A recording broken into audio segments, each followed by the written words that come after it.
UAW says strike is working as GM concessions prevent added walkouts. The United Auto Workers UAW union has reportedly made progress in contract negotiations with the big three automakers of Michigan. Though there is still some progress to be made, according to the organization's president.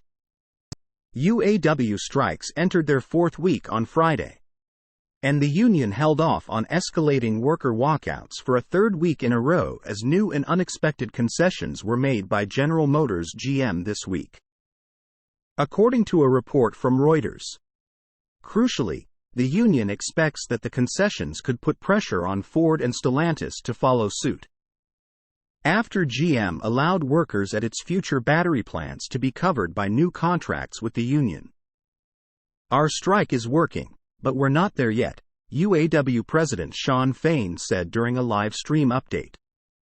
Friday was the first deadline in 2 weeks in which the UAW didn't order additional workers to walk out of facilities operated by the automakers after the union threatened to target a GM plant in Arlington, Texas that builds the Cadillac Escalade.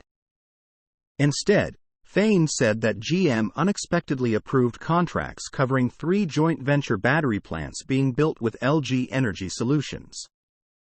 GM has agreed to lay the foundation for a just transition to EVs, Fain added.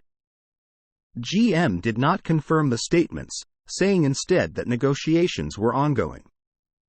LG declined to comment on the situation. "We will continue to work towards finding solutions to address outstanding issues," GM said in a company statement. UAW could try to unionize Tesla and other automakers next. This is the first time in history that the UAW has lodged strikes against all 3 automakers simultaneously. And contracts have remained at a standstill, with battery plants being a key prospect of the talks. Ford CEO Jim Farley recently said the UAW was holding the automaker hostage with battery plants that didn't yet exist.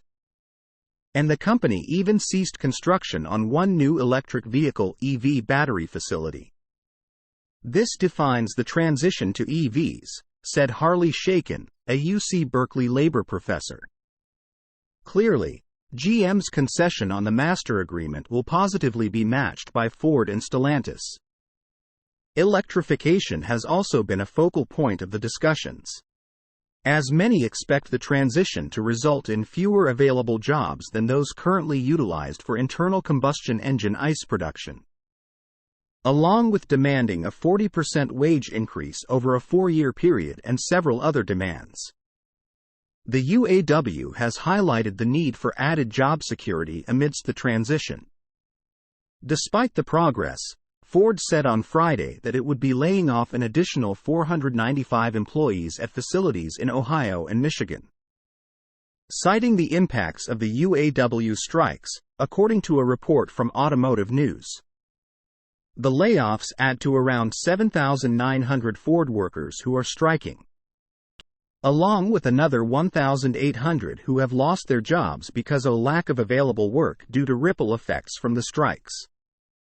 On Tuesday, Ford increased its contract offers from just 20% in previous weeks to what it called an unprecedented set of pay raises, amounting to a roughly 26% wage increase.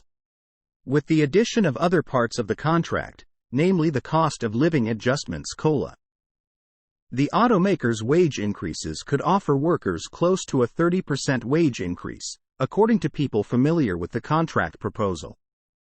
Source: reposted and summarized from Zachary Visconti at Teslarati.